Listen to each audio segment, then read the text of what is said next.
Hi നമസ്കാരം. എല്ലാവർക്കും എൻ്റെ യൂട്യൂബ് ചാനലിലേക്ക് സ്വാഗതം. പുതിയൊരു വീഡിയോയിലേക്ക് സ്വാഗതം. കൊല്ലം കുണ്ടറയിൽ ഇന്നലെ മോട്ടോർ വാഹന വകുപ്പ് ഒരു യുവാവിനെ പിടികൂടിയിട്ടുണ്ട്. എന്താണെന്നറിയോ? യുവാണം വിട്ട പോലുള്ള വണ്ടി ഓടിക്കില്ല, അതായത് ബൈക്കിൽ ഭയങ്കര സ്പീഡിൽ ആ നാട്ടുകാർക്ക് ഭീഷണിയാകുന്ന രീതിയിലുള്ള സ്പീഡിലാണ് വണ്ടി ഓടിക്കുന്നത്. വണ്ടി ഓടിക്കുക ഒരു 100, 120, 140 സ്പീഡിലൊക്കെയാണ് വണ്ടി ഓടുന്നത്. കുറഞ്ഞ സ്പീഡിലൊന്നും അവൻ പോകത്തില്ല. കാരണം എന്താണെന്ന് വെച്ച് കഴിഞ്ഞാൽ അവന് ഷൈൻ ചെയ്യണം, പറക്കണം, മറ്റുള്ളവരുടെ മുന്നിൽ ഒരു ഹീറോ ആകണം. ഈ കഴിഞ്ഞ ദിവസമാണ് ഞാൻ ഈ തീ തുപ്പുന്ന ഒരു കാറിനെ പറ്റിയിട്ട് ഒരു വീഡിയോ ചെയ്തത്. അപ്പോൾ എന്ന് പറഞ്ഞ പോലെ ഒരു വ്യക്തിയാണ് ഇവൻ. കാരണം ഇവന് എന്താണെന്ന് വെച്ച് കഴിഞ്ഞാൽ മറ്റുള്ള യാത്രക്കാരോ നാട്ടുകാരോ അവനൊരു പ്രശ്നമേ അല്ല. അവൻ അവരുടെ ഉള്ളിൽ കൂടെ നുഴഞ്ഞു കയറി പോവുക. അതിനകത്തുകൂടെ വേറെ വണ്ടികൾ വരുമ്പോൾ വണ്ടിക്കാരുടെ ഇടയിൽ കൂടി നുഴഞ്ഞു കയറി പോവുക. അങ്ങനെ ഭയങ്കര റേസിങ്ങും ഭയങ്കര സൗണ്ടും.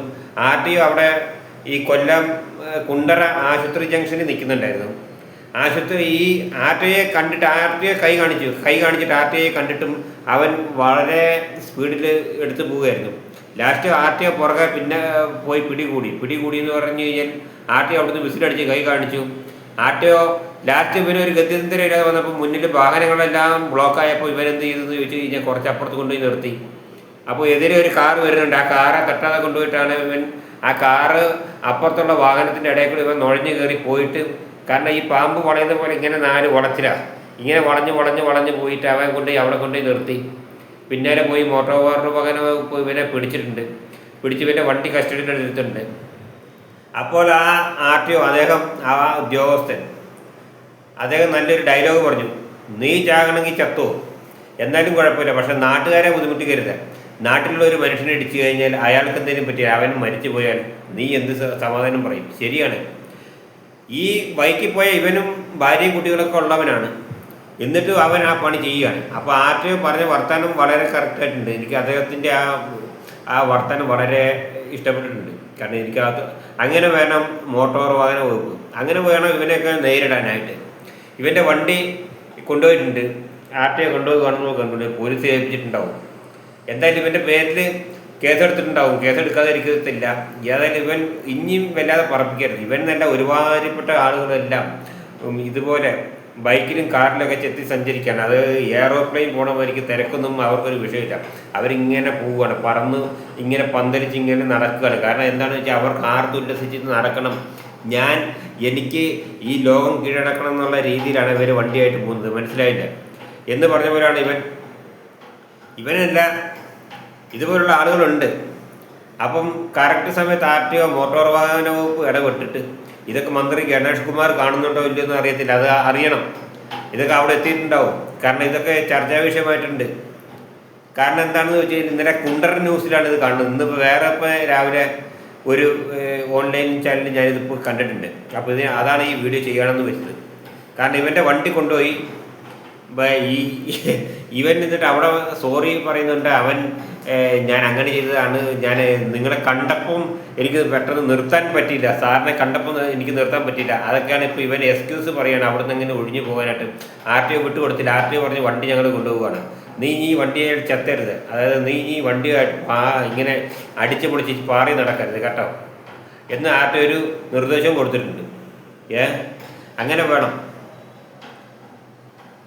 കാരണം നാട്ടുകാർക്ക് അവനെപ്പറ്റി ഒരു നല്ല അഭിപ്രായമില്ല. ഇവൻ സ്ഥിരം അവിടുത്തെ ഒരു താരമാണ്. കാരണം ഇങ്ങനെ ഈ നമ്മൾ നീന്തൽ താരം എന്നൊക്കെ പറഞ്ഞു കേട്ടില്ല. നീന്തലിൽ നീന്തൽ ഏറ്റവും കൂടുതൽ വേഗത്തിൽ നീന്തി അപ്പുറം കിടക്കുന്നവന് അങ്ങനെയുള്ള ആൾക്കാർക്ക് ഗിന്നസ് ബുക്കിലും ഫേസ്ബുക്കിലൊക്കെ ഇടം കൊടുത്തിട്ടുണ്ട്. എന്ന് പറഞ്ഞ പോലെ നാട്ടുകാർക്ക് ഇവനെ പറ്റിയിട്ട് മോശമായിട്ട് ഉള്ള അഭിപ്രായമുള്ളൂ. കാരണം ഇവൻ നല്ലതാണെന്ന് ആരും പറയത്തില്ല. കാരണം എപ്പോഴും ഇവരിങ്ങനെ പറന്ന് ചെത്തിപ്പൊളിച്ച് ഈ വണ്ടിയുടെ ഉള്ളിൽ കൂടി ഇങ്ങനെ പാമ്പ് ഞൊളയുന്ന പോലെ, ഞാൻ പറഞ്ഞില്ല, ഇങ്ങനെ ഞൊളഞ്ഞിങ്ങനെ പോവുക. ഞൊളച്ചിങ്ങനെ പോയിട്ടാണ് എവിടെയെങ്കിലും വല്ല കാറിൻ്റെ ഇടയിലോ ബസ്സിൻ്റെ ഇടയിലോ കൊണ്ടുപോയി കയറ്റുന്നത്. എന്നിട്ട് ബസ്സുകാരൻ തട്ടി അല്ലെ കാറുകാരൻ തട്ടി എന്നുള്ള പേര്. ഇന്നലെ RTO ആ ഉദ്യോഗസ്ഥൻ ചോദിക്കുന്നുണ്ട്, എതിരെ ഒരു കാർ വരുന്നത് നീ കണ്ടില്ല, ആ കാറിനെ തട്ടിക്കഴിഞ്ഞാൽ നീ എന്ത് ചെയ്യും? കാറുകാരൻ്റെ പേര് കാർ അടിച്ചെന്ന് പറഞ്ഞ് കംപ്ലൈൻറ്റ് വരും. കാറിൻ്റെ സൈഡിലാണ് വരുന്നത്, നീ റോങ്ങായിട്ട് കയറി, നീ റോങ്ങായിട്ട് കൊണ്ടുപോയി ഇടിക്കും. കാറുകാരൻ്റെ കംപ്ലൈൻറ്റ്, കാർ അടിച്ചു എന്ന് പറഞ്ഞ് നാട്ടുകാർക്ക് അവിടെ കണ്ടു നിൽക്കുന്നവർക്ക് മനസ്സിലാവും കാറിൻ്റെ അടുത്ത് തെറ്റിട്ടില്ല എന്നുള്ളത്. അപ്പോൾ അങ്ങനെയുള്ള ഏതായാലും അങ്ങനെ ഉണ്ടായിട്ടില്ല. അങ്ങനെ ഉണ്ടായിരുന്ന സ്ഥിതി ശരിയാണ്. ആർട്ടെ പറഞ്ഞാൽ ശരി. ഇവൻ മരിക്കുന്നെങ്കിൽ മരിച്ചോട്ടെ. എത്രയോ നല്ല ജനങ്ങൾ നാട്ടിൽ കൂടി നടക്കുന്നുണ്ട്. ചിലപ്പോൾ ഒരു ജോലിക്ക് പോകുന്ന ആൾക്കാരുണ്ട്, കൂലിപ്പണിക്ക് പോകുന്ന ആൾക്കാരുണ്ട്, ബിൽഡിങ് പണിക്ക് കട്ട കെട്ടാനും കോൺക്രീറ്റിനും പോകുന്ന ആൾക്കാരുണ്ട്. ഇങ്ങനെയൊക്കെ കുടുംബം പുലർത്തുന്ന ആൾക്കാരുണ്ട്, ഒരുപാട് ആൾക്കാരുണ്ട്. ഇവൻ ചാകണമെങ്കിൽ ചത്തോട്ടെ. ഇവൻ ഇപ്പോൾ അല്ല, പണ്ടേ മരിക്കേണ്ടവനായിരുന്നെന്നാണ് ഞാൻ പറയുന്നത്. കാരണം ഇവൻ്റെ ആ സാഹസികം ഇന്നലത്തെ ആ അഭ്യാസം കണ്ടപ്പോൾ എനിക്ക് മനസ്സിലായി. അഭ്യാസ പ്രകടനം മനസ്സിലായില്ല. ഇതുപോലെ ചില കാറുകാരും ഉണ്ട് ഇങ്ങനെ അഭ്യാസ പ്രകടനം. ജെറ്റ് പോണ പോലെക്ക് പോകും, ജെറ്റ് പോണ പോലെ ഇങ്ങനെ പോകും, ഏത് ടൗണിൽ കൂടിയും പോകണം ഇവൻ. അപ്പോൾ എന്താ, നാട്ടുകാർ ഇങ്ങനെ പോകുമ്പോൾ നാട്ടുകാർ എന്നെ ശ്രദ്ധിക്കും. ഞാൻ വലിയൊരു ഹീറോ, ഞാൻ മാത്രമാണ് ഹീറോ, എനിക്ക് മാത്രം ഇങ്ങനെ വണ്ടി വിടാൻ ഒക്കത്തുള്ളൂ. വണ്ടി വിടാൻ എല്ലാവർക്കും വണ്ടി വിടണമെന്ന് വെച്ച് കഴിഞ്ഞാൽ എല്ലാവർക്കും ഇതിന് ഡബിൾ സ്പീഡ് വിടാൻ അറിയാം. പക്ഷേ അതിനൊക്കെ സമയവും സന്ദർഭമുണ്ട്. ഒഴിഞ്ഞ റോഡിൽ നീ വേറൊരു വണ്ടി വരാത്ത റോഡിലൊക്കെ വിടുന്നുണ്ടെങ്കിലും ഓക്കെ. പക്ഷേ അവിടെ നിന്ന് നിനക്ക് എന്തെങ്കിലും പറ്റിക്കഴിഞ്ഞാൽ നീ തന്നെ അറിയുള്ളൂ. ചിലപ്പോൾ നീ തന്നെ അവിടെ കിടന്നും മരിക്കും. അവിടെ ആരും ചിലപ്പോൾ സഹായിക്കാൻ ഉണ്ടാവില്ല. നീ അവിടെ എവിടെയെങ്കിലും പോയി റേസ് ചെയ്തു കുഴപ്പമൊന്നുമില്ല. പക്ഷേ ഇവിടെ ഈ തിരക്കിൻ്റെ ഇടയിൽ നിന്ന് ഇങ്ങനെ കണ്ട് റേസ് ചെയ്യാൻ നിൽക്കരുത്. അതാണ് ഇന്നലെ ആ ഉദ്യോഗസ്ഥൻ പറഞ്ഞത്. മരിക്കാൻ എന്തൊക്കെ ഐഡിയകളാണിപ്പോൾ. മരിക്കണമെങ്കിൽ അവന് നേരത്തെ മരിച്ചാൽ പോരെ. അല്ല, അവൻ എവിടെയെങ്കിലും പോയി മരിച്ചോട്ടെ. ബാക്കി എത്ര ആൾക്കാരിവിടെ. മോട്ടോർ വാഹന വകുപ്പ് ഉദ്യോഗസ്ഥർ ഇങ്ങനെയുള്ള നടപടി എടുക്കണം. ഇവൻ്റെ അടുത്ത് നല്ല ഫൈൻ പിരിക്കുകയും വേണം. മനസ്സിലായില്ലേ? ഇത് ഇവിടെ കുണ്ടറയിൽ മാത്രമല്ല, ഇത് ലോകത്തിൻ്റെ എല്ലാ ഭാഗത്തും ഇങ്ങനെ ഈ റേസിങ്, കേരളത്തിൽ മാത്രമല്ല, ഇന്ത്യയിൽ മാത്രമല്ല, ഈ ലോകത്തിൻ്റെ എല്ലാ ഭാഗത്തും ഇങ്ങനെയുള്ള ബൈക്ക് റേസിങ്ങുകാരെ, കാർ റേസിങ്ങുകാരെ ഈ ഒളിമ്പിക് മെഡൽ കിട്ടാൻ പോകുന്നല്ലോ. അതല്ലെങ്കിൽ വീട്ടിലെന്തെങ്കിലും ബിരിയാണി ഉണ്ടാക്കി വെച്ചിട്ട് അത് കഴിക്കാൻ പോവോ, അല്ല അല്ലാതെ കഴിച്ചു കഴിഞ്ഞിട്ട് ആ ഉസാറിൽ പോകുന്നതാണോ? അതെങ്ങനെ ചെല്ലുന്ന ജോലി സ്ഥലത്തോ അല്ലെങ്കിൽ വേറെ ഏതെങ്കിലും കൂട്ടുകാരുടെ വീട്ടിൽ എന്തെങ്കിലും കപ്പം കൊണ്ട് വെച്ചിട്ടുണ്ടോ ഇങ്ങനെ പാറിപ്പറന്ന് പോകാനായിട്ട്?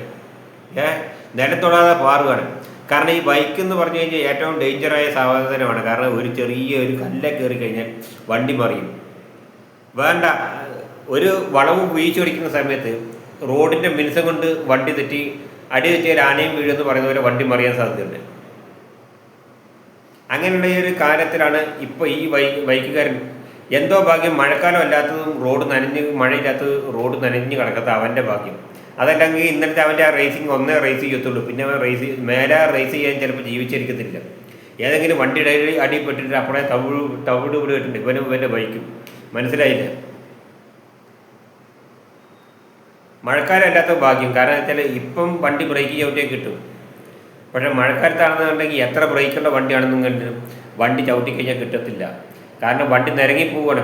റോഡിങ്ങനെ നനഞ്ഞു കിടക്കുമല്ലേ. അതൊക്കെ അവൻ്റെ ഒരു ഭാഗ്യം എന്ന് പറയുന്നില്ല. കാരണം എന്താണെന്ന് വെച്ചാൽ അവൻ്റെ ഭാഗ്യമല്ല, അവൻ്റെ കുട്ടികളുടെ ഭാഗ്യം. ആ കുട്ടികളുടെയും അവൻ്റെ ഭാര്യയുടെയും പ്രാർത്ഥന കൊണ്ടാവും ചിലപ്പോൾ ഇന്നലെ അവൻ രക്ഷപ്പെട്ടത്. എന്തായാലും ആർട്ടയുടെ കയ്യിൽ പെട്ടിട്ടുണ്ട്. അപ്പോൾ ഇനിയും ഇത് കണ്ടിട്ടെങ്കിലും ആൾക്കാർ മര്യാദയ്ക്ക് വണ്ടി ഓടിച്ചു പോവുക. ബൈക്കായാലും ബസ്സായാലും ലോറിയായാലും കാറായാലും ഒക്കെ, ഏത് വണ്ടിയായാലും. പിന്നെ അടുത്ത റേസിംഗുകാരാണ് പ്രൈവറ്റ് ബസ്സുകാർ. പ്രൈവറ്റ് ബസ്സുകാർക്കാണ് പിന്നെ അർജൻറ്റ്. കാരണം എന്താണെന്ന് വെച്ച് കഴിഞ്ഞാൽ ആംബുലൻസ് പോലുള്ള പോകലാണ് ഇപ്പോൾ പോകുന്നത്. കാരണം എവിടെയെങ്കിലും ഒരു മിനിറ്റ് ഒരു സ്ത്രീയോ പുരുഷനോ ഇറങ്ങാൻ വൈകിയാൽ, ചിലപ്പോൾ വൃദ്ധരായ ആളുകളൊക്കെ ഉണ്ട്, അവരൊരു സ്റ്റോപ്പിൽ ഇറങ്ങാൻ ചിലപ്പോൾ സമയമെടുക്കും. അങ്ങനെ എടുക്കുമ്പോൾ അവിടെ ഒരു മിനിറ്റ് അര മിനിറ്റൊക്കെ പോകും. പിന്നെ നിരം തൊടാതെ പാറുകയാണ് അടുത്ത സ്റ്റോപ്പിൽ നാളെ വലിച്ചു വാരി കയറ്റാനായിട്ട്. മനസ്സിലായില്ലേ? പ്രൈവറ്റ് ബസ് KSRTC അത്ര തന്നെ ഇല്ല. എന്നാലും അർജൻറ്റുണ്ട്, KSRTCക്ക് ഉണ്ട് ചില നേരം പോയിട്ടുള്ള ചില ഓട്ടോ ഒക്കെ. പക്ഷേ എന്നാലും കുറേയൊക്കെ ശ്രദ്ധിക്കുന്നുണ്ട്. പ്രൈവറ്റ് ബസ്സുകാരാണ് അധികം ആളെ വലിച്ചിടലും വണ്ടി നിർത്തി. ഇപ്പോൾ ഈ അടുത്ത കഴിഞ്ഞ ഒരു മാസത്തിൻ്റെ മുൻപാണ് കോട്ടയം ജനറൽ ഹോസ്പിറ്റലിൻ്റെ മുൻപിൽ ഒരു ബസ്, ഒരു സ്ത്രീ ഒരു പുരുഷനും കൂടി ഇറങ്ങുകയാണ്. ആ പുരുഷനിറങ്ങി, സ്ത്രീ ഇറങ്ങി, ഡോറേന്ന് കൈയെടുക്കുന്നതിന് മുന്നേ ഒരു കാര്യം നിരത്തുത്തിയപ്പോൾ ഇവ വണ്ടി വലിപ്പിച്ചു. കണ്ടക്ടർ ബെല്ലടിച്ചു, ഡ്രൈവർ വണ്ടി എടുത്തു. ആ നാട്ടുകാരെ എല്ലാവരും കൂടി ഒച്ച ഇട്ടുകൊണ്ട് ആ സ്ത്രീയുടെ ആ ജീവൻ അന്ന് കിട്ടി. അതല്ലെങ്കിൽ ബസ്സിൻ്റെ നേരെ ചോട്ടിലോട്ടാണ് അവർ പോകുന്നത്. അപ്പോൾ ഞാനിപ്പോൾ ഈ ബസ്സുകാരെ പറയാൻ കാരണം എന്ന് വെച്ചാൽ ഈ ബൈക്ക് റേസിങ്ങിൻ്റെ കാര്യം പറഞ്ഞാണ് ബൈക്കുകാരെ ബസ്സുകാരെ ഇവർക്ക് രണ്ടും ഭയങ്കര അർജൻറ്റാണ്. ആംബുലൻസ് വന്നു കഴിഞ്ഞാൽ ആംബുലൻസിന് പോലും ഇത്ര അർജൻറ്റ് ഉണ്ടാകുമെന്ന് എനിക്ക് തോന്നുന്നില്ല. ഇനി ആംബുലൻസ് അർജൻറ്റ് എടുക്കുകയാണെങ്കിൽ ഒരു മനുഷ്യജീവൻ രക്ഷിക്കാനാണ് ആംബുലൻസ് പോകുന്നത്. അതുകൊണ്ട് അത് പ്രശ്നമല്ല. ഈ ആംബുലൻസ്, ഫയർഫോഴ്സ് ഇവർക്കൊക്കെ നമ്മൾ റോഡിലൊന്നും ഒതുങ്ങി കൊടുക്കുന്നതല്ലാണ്. കാരണം അവർക്ക് കുഴപ്പമില്ല, ഇവൻ്റെ ലൈസൻസ് കട്ടാക്കുകയാണ് ശരിക്കും. ഇന്നലെ ബൈക്ക് ഓടിച്ചാൽ ഈ കുണ്ടറക്കാരൻ്റെ ശരി എന്ന് നിർത്തുന്നു. ഓക്കെ, ഇത് എത്ര പറഞ്ഞിട്ടും കാര്യമില്ല, പിന്നെയും ജനങ്ങൾ ഇങ്ങനത്തെ ചെയ്യുള്ളൂ. ഓക്കെ, ഇത് പറയണം തോന്നി പറയാൻ തോന്നി. ഇനി ഒരുപാട് വീഡിയോകൾ ചെയ്യാനുണ്ട്. ശരി എന്നാൽ നിർത്തുന്നു. ഓക്കെ.